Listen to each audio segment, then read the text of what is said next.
नमस्कार दोस्तों, हमारे YouTube चैनल जय बिहार पर आपका बहुत बहुत स्वागत है। तो आप हमारे चैनल को सब्सक्राइब कर दीजिए, वीडियो को लाइक कर दीजिए। अब आते हैं मुद्दे पे।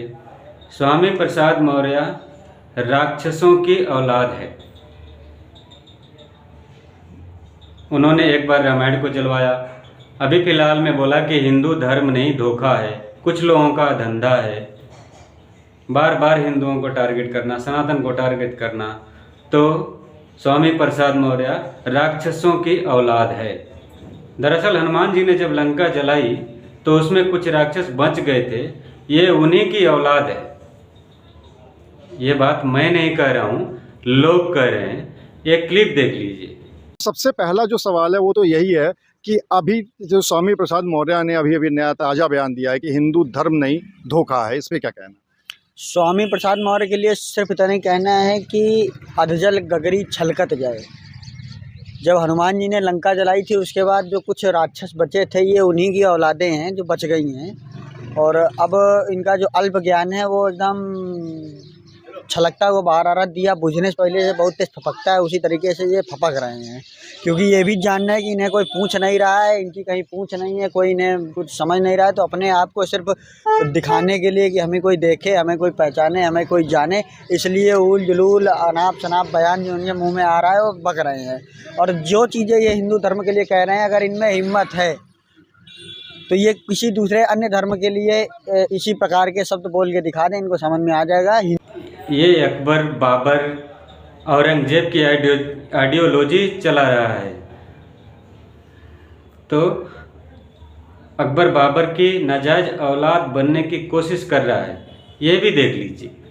जिस दिन हिंदू समाज थोड़ा सा भी अपने आप को अपमानित महसूस करेगा, उस दिन इन जैसे बेवकूफ़ों को, मूर्खों को समझ में आ जाएगा कि ये जो अकबर बाबर औरंगजेब की औलादों वाली आइडियोलॉजी चला रहे हैं और अकबर बाबर औरंगजेब की नाजायज़ औलादें बनने का जो प्रयास कर रहे हैं वो सब इनके सर से भूत उतर जाएगा। कहा जाता है कि संगत से गुण होते हैं, संगत से गुण जात। तो पहले ये बीजेपी में थे तो जय श्री राम का नारा लगाते थे, लेकिन जब से दूसरे पार्टी में गए इनका माइंड हो गया चेंज। क्योंकि वो तो ऐसी पार्टी है, एक टाइम में राम भक्तों पर गोलियां चलवाई थी। भगवान राम पिताजी के लिए सत्ता को ठुकरा दिए थे, लेकिन कुछ लोग ऐसे हैं जो सत्ता के लिए अपने पिताजी को ठुकरा दिए। और स्वामी प्रसाद मौर्य वैसे लोगों के साथ हैं, तो इनका माइंड तो काम कर नहीं रहा है, ये पगला गए हैं, ऐसा लोगों का कहना है। और पता नहीं इनको हिंदू धर्म को गाली दे दे के क्या मिलेगा। लगता है हिंदुओं को गाली दे के ये चुनाव जीत जाएंगे कि क्या कर लेंगे। ठीक है दोस्तों, बाकी इस विषय पर आप कमेंट करके ज़रूर बताइए। ये पगला गए हैं। इनको भारतीय जनता पार्टी में जब तक ये थे तब तक भारत माता की जय, जय श्री राम कहते थे, लेकिन यहाँ से निकलने के बाद जैसे ही दूसरे दल में गए हैं तुरंत इनकी मानसिकता वहाँ पर जाकर बदल गई है।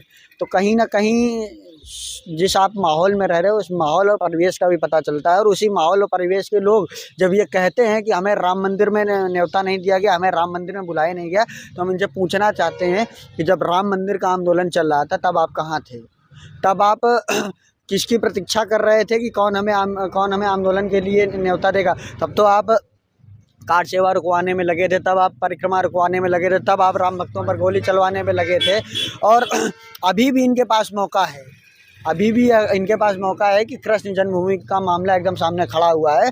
हम सब लोग उस पर स्टैंड करने जा रहे हैं, पूरा हिंदू समाज उसमें स्टैंड करने जा रहा है। आके उसकी अगुवाई करें, हम आपको अपना नेता स्वीकार करने को तैयार हैं, लेकिन आप आके अगुवाई करें। लेकिन आप में हिम्मत नहीं है, क्योंकि आपको सिर्फ और सिर्फ इस देश में वोट बैंक की राजनीति करनी है। सिर्फ और सिर्फ आपको देखना है कि हमें किस में फ़ायदा है, किस में हम सत्ता में आ सकते हैं। सिर्फ सत्ता पे आसीन होने के लिए सत्ता के लालची व्यक्ति हैं जो सिर्फ और सिर्फ सत्ता में आने के लिए कुछ भी कर सकते हैं। ये वो लोग हैं जो सत्ता में आने के लिए अपने बाप को ठुकरा दिए थे, अपने बाप से लड़ गए थे, बाप की आज्ञा नहीं मानी। तो मर्यादा पुरुषोत्तम भगवान श्री राम वो थे जिन्होंने बाप की आज्ञा, अपने पिता की आज्ञा के लिए सत्ता को ठुकराया था, और इन्होंने सत्ता के लिए अपने बाप को ठुकराया है। ये जब इस मानसिकता के व्यक्ति और इनके परिवार के लोग बोलते हैं कि हमें मर्यादा पुरुषोत्तम भगवान श्री राम के यहाँ न्योता नहीं मिलेगा और धर्म के बारे में बात करते हैं, तो पूरा समाज इन पर सिर्फ और सिर्फ मौन रहकर सिर्फ हंसने का काम करता है। इसके अलावा दूसरा कोई काम नहीं करते।